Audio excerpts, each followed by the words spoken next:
A very good morning, my dear children of 7th class. 7th class, in last video, we have completed our chapter number 10 in Udbodhan. I had explained you that chapter, and in this video, I will give you question answers and exercise. So, can we come now in chapter number 10? Please open your book and take out chapter number 10.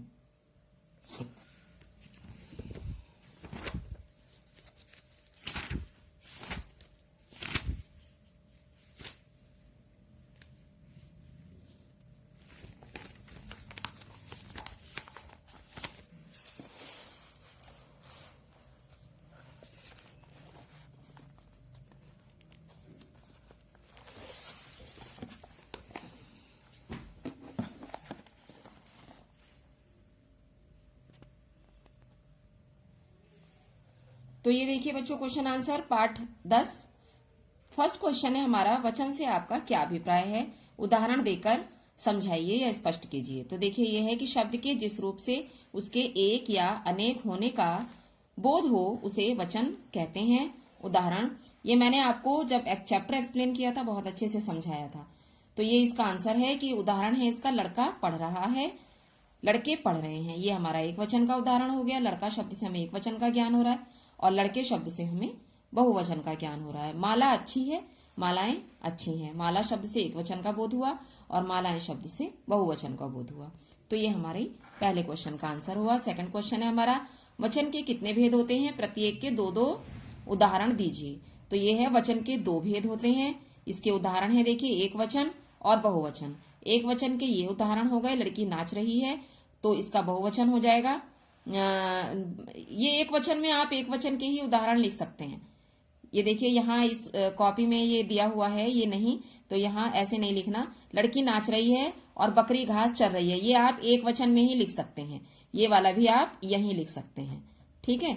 और ये वाला जो है ये आप यहां लिख सकते हैं, ये वाला आप यहां लिख सकते हैं। तो वचन के दो भेद होते हैं, एक वचन और बहुवचन। एक वचन में आ जाएंगे आपके लड़की नाच रही है और बकरी घास चर रही है। फिर आएगा इधर बहुवचन। बहुवचन में दो एग्जाम्पल आ जाएंगे, बकरियां घास चर रही हैं और लड़कियां नाच रही हैं। तो ये बाय मिस्टेक यहाँ ऐसे लिखा गया, आप इसको करेक्ट करके लिख सकते हैं। थर्ड क्वेश्चन है, वचन की पहचान कितने प्रकार से होती है। तो इसमें लिखेंगे आप कि वचन की पहचान दो प्रकार से होती है, एक संज्ञा या सर्वनाम शब्दों के द्वारा और एक क्रिया शब्दों के द्वारा। तो ये बच्चों, ये हमारे क्वेश्चन आंसर्स कंप्लीट हो गए यहाँ। इसके साथ ही हमारा ये चैप्टर क्लोज होता है। चैप्टर नंबर 10 हमारा कंप्लीट हो चुका है और इसी के साथ हमें अपने सिलेबस को भी कंप्लीट करना है बच्चों। तो नेक्स्ट वीडियो में मैं आपको इसका नेक्स्ट चैप्टर कंप्लीट कराऊंगी, चैप्टर नंबर 11। तो इसके बाद हम आते हैं हमारी हिंदी सेकंड आमोदनी पर, और उसका हम चैप्टर नंबर 10 हम पढ़ेंगे। आमोदनी की बुक का chapter number 9, Ibrahim Gardi, chapter number 9 हम पढ़ेंगे आज। तो आप अपनी बुक खोल लीजिए, आमोदनी की चैप्टर नंबर 9। तो बच्चों, ये हमारा लेसन है, लेसन नंबर 9, इब्राहिम गारदी। तो लेसन शुरू करने से पहले मैं आपको ये बता देना चाहती हूँ बच्चों, ये सच्ची घटना है, जो हमारी जो ऐतिहासिक घटना है, ये जो इब्राहिम गारदी और अहमद शाह अब्दाली के बीच लड़े गए तीसरे पानीपत के युद्ध के बारे में है। तो कहानी शुरू करने से ये पाठ शुरू करने से पहले मैं आपको ये प्रतिध्वनि पढ़कर बताती हूँ बच्चों कि याद रखिए, सबसे बड़ा अपराध अन्याय सहना और गलत के साथ समझौता करना है, ये सुभाष चंद्र बोस जी ने कहा है। ये इस कहानी से, आपके इस पाठ से रिलेटेड है बच्चों कि अन्याय सहना और अन्याय का साथ देना दोनों ही गलत हैं। यही नहीं कि अगर हम किसी के ऊपर अपराध करें या किसी के ऊपर अन्याय करें तो ही वो अपराध माना जाता है, लेकिन अगर हम अपराध को सह रहे हैं, अन्याय को सह रहे हैं और उस अन्याय का साथ दे रहे हैं तो वो भी गलत होता है। तो ये हमारे देशभक्त जो एक सुभाष चंद्र बोस जी थे, जिन्होंने हमारी आजादी की लड़ाई में अपना विशेष योगदान दिया है, उन्होंने कहा था। और ये कहानी भी ऐसे ही देशभक्त के बारे में है। इब्राहिम गारदी का जो चरित्र है इस पाठ में, वो बहुत ही बहुत अच्छी देशभक्त का चरित्र दिखाया गया है बच्चों, जिसने अपने देश से प्रेम किया और अपने देश की सेवा को ही सर्वोपरि माना। तो पाठ शुरू करते हैं, ये जो तीसरे पानीपत के युद्ध के बारे में है। प्रस्तुत कहानी में मराठों के सेनापति इब्राहिम गारदी की अपार देशभक्ति और राष्ट्र प्रेम का सजीव वर्णन है। अहमद शाह अब्दाली के सारे प्रलोभनों को अस्वीकार करते हुए इब्राहिम गार्दी ने देश के प्रति सच्ची श्रद्धा और भक्ति के साथ अल्लाह कहते हुए अपने प्राण त्याग दिए।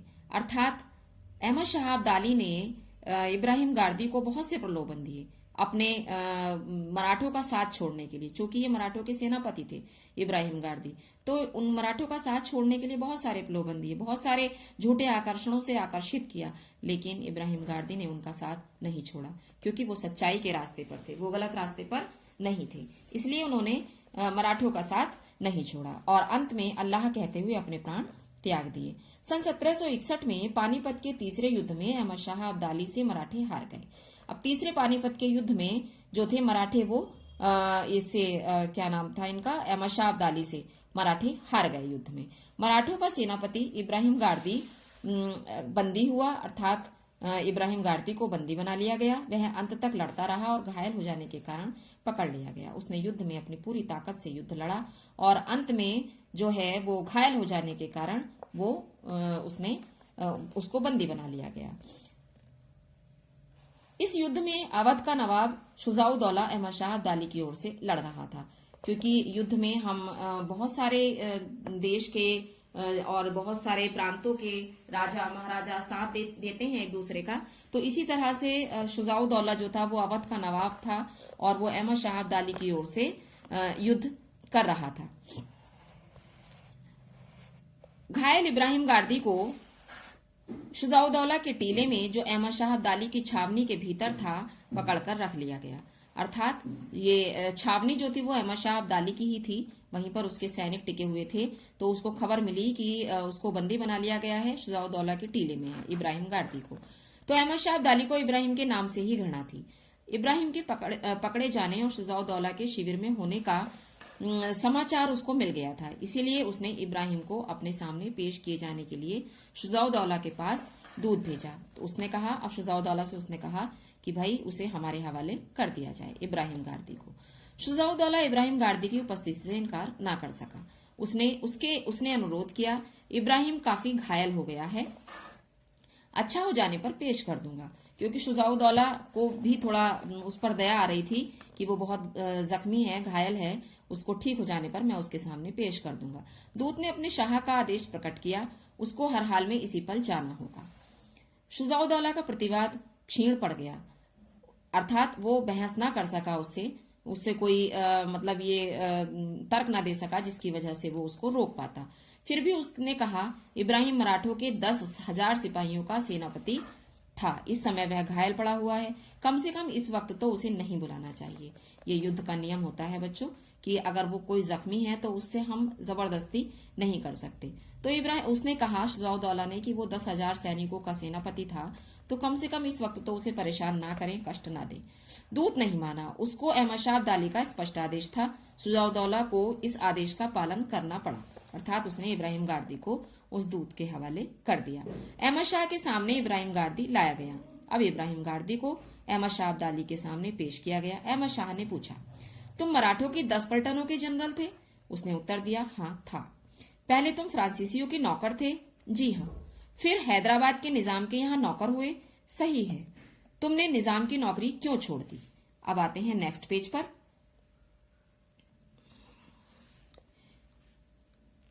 क्योंकि निजाम के रवैये को मैंने अपने उसूल के खिलाफ पाया, अर्थात वो उसके सिद्धांत के खिलाफ था। तुमने फिरंगी जबान भी पढ़ी है? सही है, बिल्कुल। मुसलमान होकर फिरंगी जबान पढ़ी, फिर मराठों की नौकरी की। खैर, अब तक जो कुछ तुमने किया उस पर तुमको तौबा करनी चाहिए, तुमको शर्म आनी चाहिए। अर्थात अहमद शाह अब्दाली ने उसको बताया कि तुमने फिरंगी जुबान पढ़ी, फिरंगी मीन्स अंग्रेजी जुबान पढ़ी, मराठों के यहाँ तुमने एक मुसलमान होते हुए तुमने मराठों के यहाँ नौकरी की। चलो ठीक है, जो तुमने किया वो कोई बात नहीं, लेकिन जो भी तुमने किया वो गलत था और उसके लिए तुम्हें तौबा करनी चाहिए, तुम्हें पश्चाताप करना चाहिए, तुम्हें शर्म आनी चाहिए। घाव की परवाह ना करते हुए इब्राहिम बोला, तौबा और शर्म, आप क्या कहते हैं? अफगान शाह मीन्स उसको ये बात अच्छी नहीं लगी। तौबा और शर्म क्यों करनी चाहिए? उसने कोई गलत काम नहीं किया था। आपके देश में अगर मुल्क से मोहब्बत करने और उस पर जान देने वालों को क्या तौबा करनी पड़ती है? और क्या उसके लिए सिर नीचा करना पड़ता है। अर्थात इब्राहिम गार्दी ने उससे कहा कि आपके मुल्क में अगर ऐसा है कि जो अपने देश से प्रेम कर रहा है और सच्चा देशभक्त है, अगर उसको शर्म आनी चाहिए या उसको तौबा करनी पड़ती है, तो मैं ठीक है, मैं गलत हूं। अब मुझे अपनी जगह मुझे शर्मिंदगी नहीं है। मैं एक सच्चा देशभक्त हूं। जानते हो तुम इस वक्त किसके सामने हो, किससे बात कर रहे हो? अहमद शाह ने कठोर वाणी में कहा। जानता हूं, और ना भी जानता होता तो जान जाता, पर यह यकीन है कि आप खुदा के फरिश्ते नहीं हैं, इब्राहिम बोला। अर्थात इब्राहिम भी अपनी बात पर दृढ़ था। इतनी बड़ी फतह के बाद मैं गुस्से को अपने पास नहीं आने देना चाहता। मुझे ताज्जुब है, मुसलमान होकर तुमने अपनी जिंदगी को इस तरह बिगाड़ा। अर्थात मुसलमान होकर तुमने इस तरह से दूसरों की नौकरी की और दूसरी जुबान पढ़ी, ये गलत है, ये मजहब के खिलाफ है। तब आप यह जानते ही नहीं कि मुसलमान किसको कहते हैं, इब्राहिम गार्दी ने कहा। जो अपने मुल्क के साथ गद्दारी करे, जो अपने मुल्क को बर्बाद करने वाले परदेशियों का साथ दे, वह मुसलमान नहीं। मुझे मालूम हुआ है कि तुम फिरंगियों के कायल रहे हो, उनकी शागिर्दी में ही तुमने यह सब सीखा है। क्यों, तुम नमाज पढ़ते हो? अहमद शाह अब्दाली ने उससे पूछा।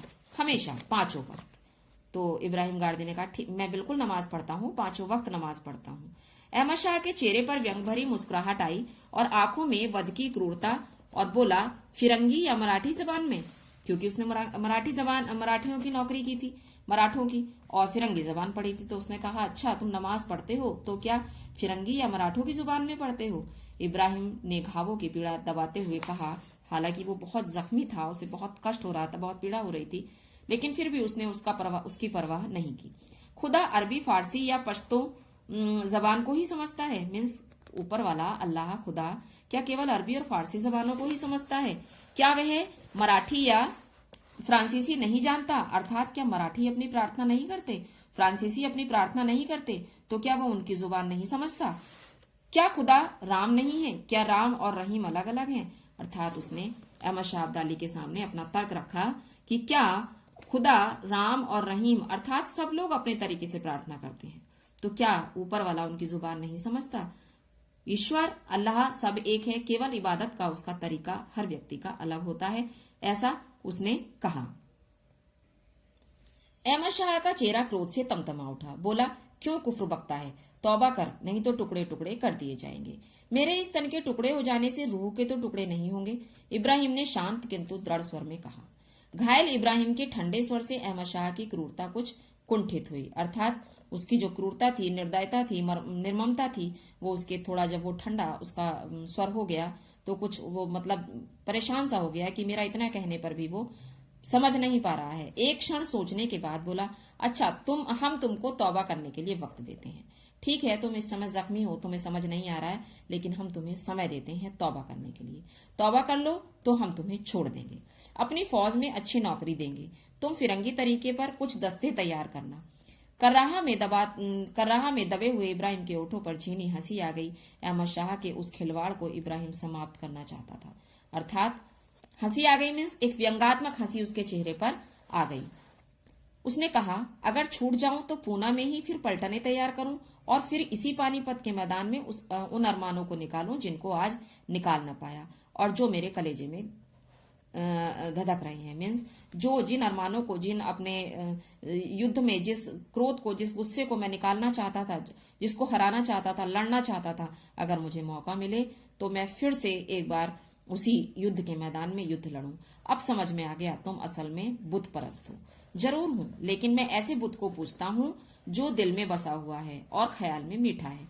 जिन बुतों को बहुत से लोग पूजते हैं और आप भी, मैं उनको नहीं पूछता। बुत मीन्स मूर्ति, मीन्स तुम मूर्ति पूजा करने वाले हो, बुत परस्त हो, बुत को पूजने वाले। उसने कहा, ठीक है, मैं बुत को पूजता हूँ, लेकिन ऐसा बुत जो मेरे हृदय में, जो मेरे दिल में बसा हुआ है।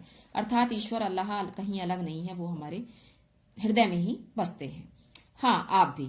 हर तंबू के सामने मरे हुए सिपाहियों के सिरों के ढेर के इर्द गिर्द जो आपके पठान और रोहेले सिपाही नाच नाच कर जश्न मना रहे हैं, वह सब क्या है? क्या वह बुत परस्ती नहीं? तुम बस जुबान हो। तुम्हारा भी वही हाल किया जाएगा जो तुम्हारे सदाशिवराव भाऊ का हुआ है। अर्थात ये भी मराठों का एक सैनिक था। तो ये अभी तक इब्राहिम गार्दी को नहीं पता था कि सदाशिवराव भाऊ को इन्होंने जख्मी कर दिया है। या उनको मार दिया गया, अर्थात उनका सिर काट लिया था। तो चकित इब्राहिम के मुंह से निकल पड़ा, क्यों, उनको क्या हुआ? उत्तर मिला, मार दिया गया, सिर काट लिया गया। तो मार दिया गया, सिर काट लिया गया, अर्थात यह अहमद शाह अब्दाली ने उसको बताया। उफ। घायल इब्राहिम ने दोनों हाथों में सिर थमाकर कहा, अर्थात इब्राहिम गारदी जो घायल था उसने दोनों हाथों में अपना माथा पकड़ लिया, सिर को थमा लिया और कहा, उफ, ये अच्छा नहीं हुआ। अब्दाली को उसकी पीड़ा रुचिकर लगी। बोला, तुम लोगों का वह खूबसूरत छोकरा विश्वास राव भी मारा गया, अर्थात वो उसको परेशान देखकर और उसको आनंद मिला, खुशी मिली। उसने बताया कि आपका जो एक सैनिक था छोकरा विश्वास राव, वो भी मारा गया। इब्राहिम की बुझती हुई आंखों के सामने और भी अंधेरा छा गया।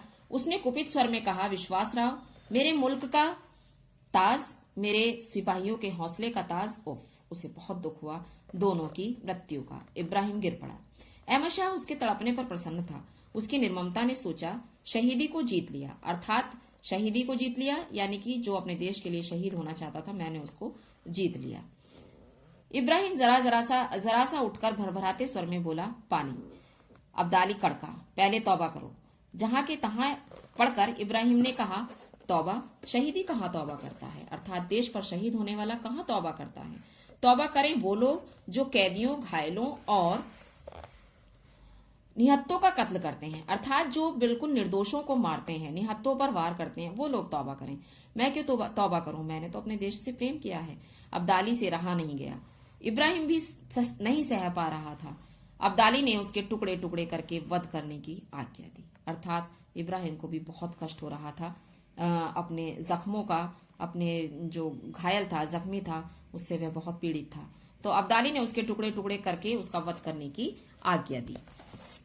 एक अंग कटने पर इब्राहिम की चीख से निकला, मेरे ईमान पर पहली नियाज, अर्थात मेरे धर्म पर, मेरे ईमान पर मेरी पहली नियाज, अर्थात मेरी पहली भेंट।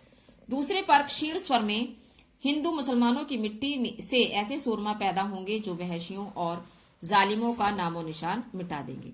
और दूसरे बड़े ही दबे हुए स्वर में, कमजोर स्वर में निकला कि हम हिंदू और मुस्लिम की मिट्टी से ऐसे वीर शूरमा पैदा करेंगे जो जालिमों का, वहशियों का नामो निशान इस धरती से मिटा देंगे।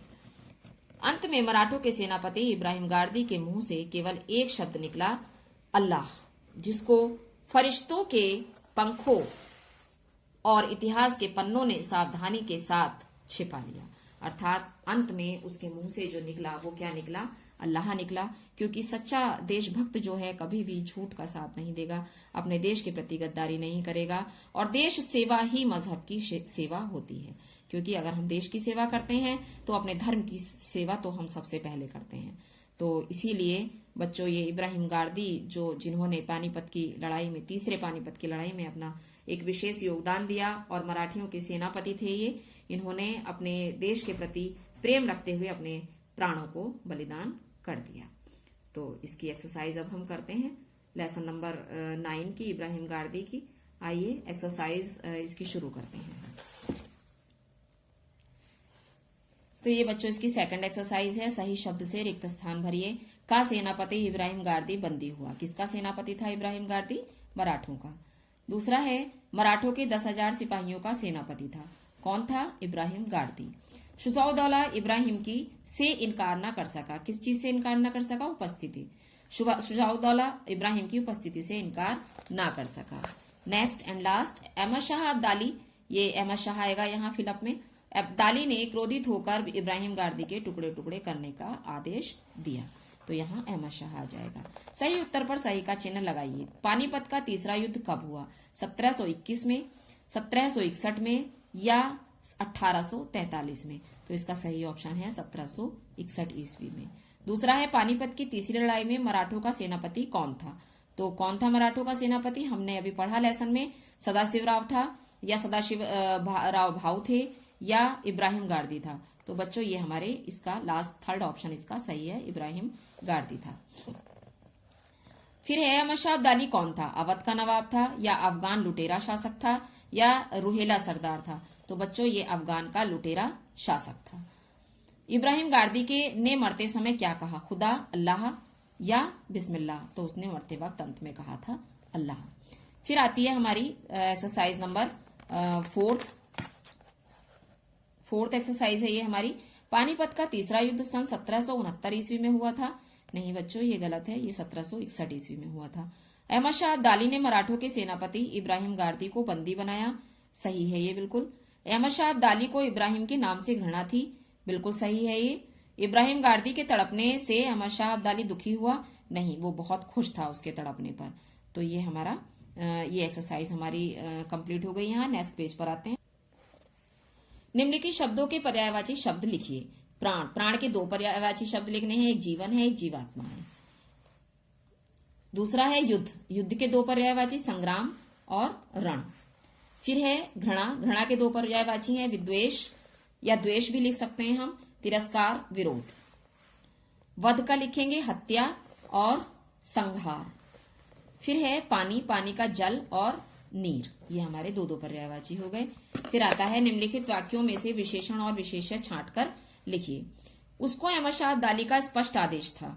तो इसमें स्पष्ट जो है वो हमारा विशेषण है और आदेश जो है वो विशेष्य है।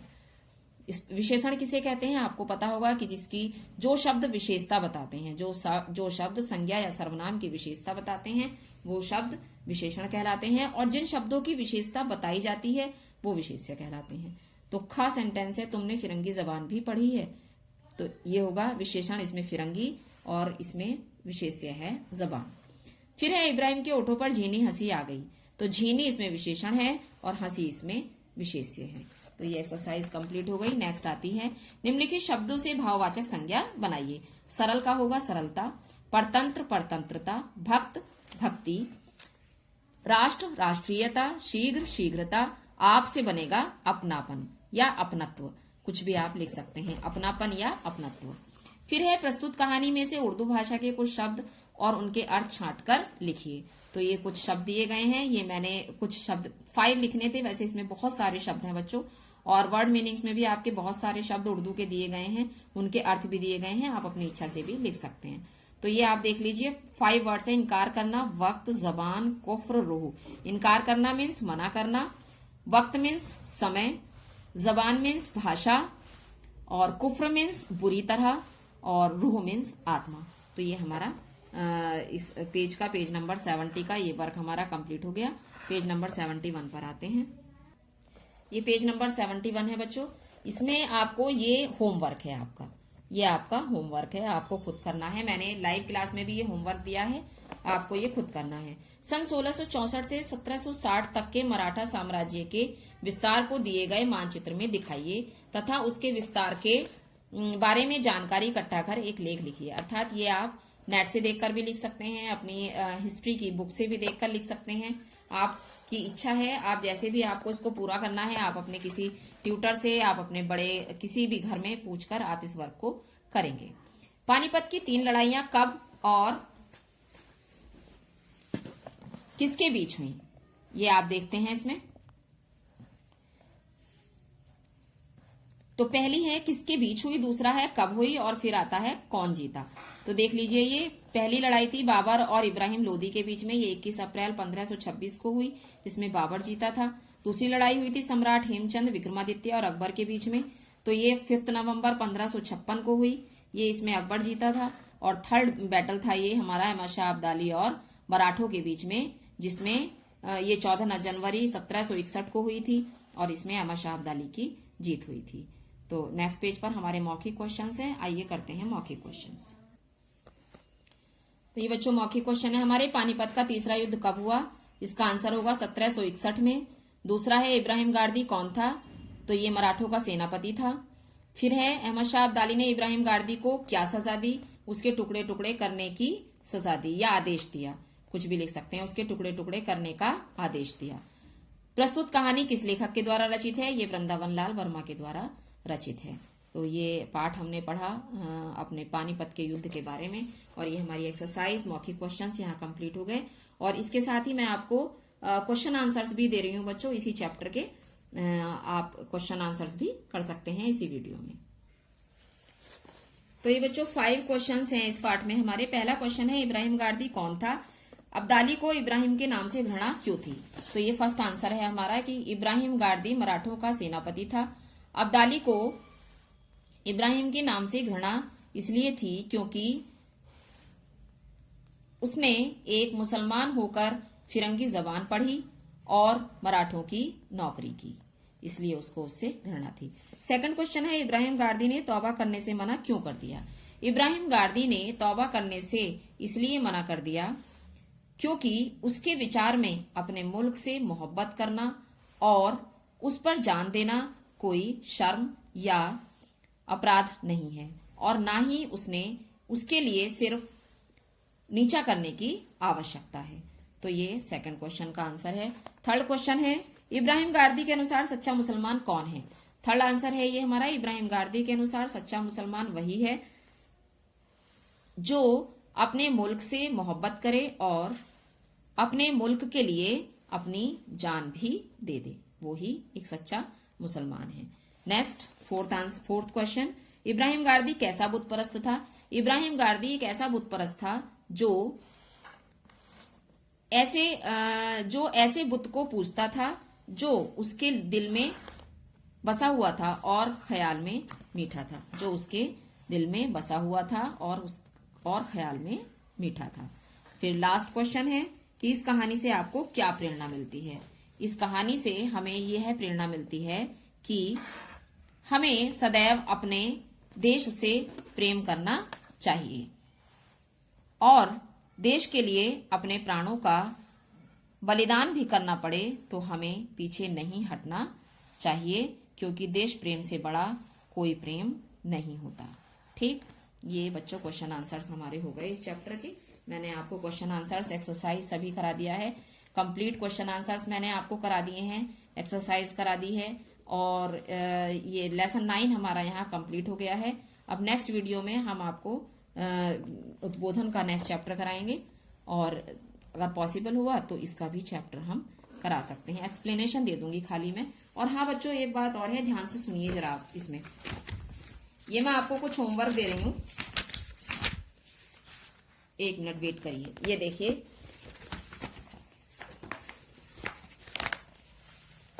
देखिए, ये पेज नंबर 74 पर ये हमारी असेसमेंट वर्कशीट दी हुई है। ठीक है, ये रिवीजन होता है, करिकुलर असेसमेंट। तो ये हमारा रिवीजन होता है, जितने भी हमने पाठ पढ़े हैं पीछे, उसी में से ये एक्सरसाइज होती हैं सारी, और इसमें से एग्जाम में भी आएगा बच्चों, तो डेफिनेटली आएगा इसमें से।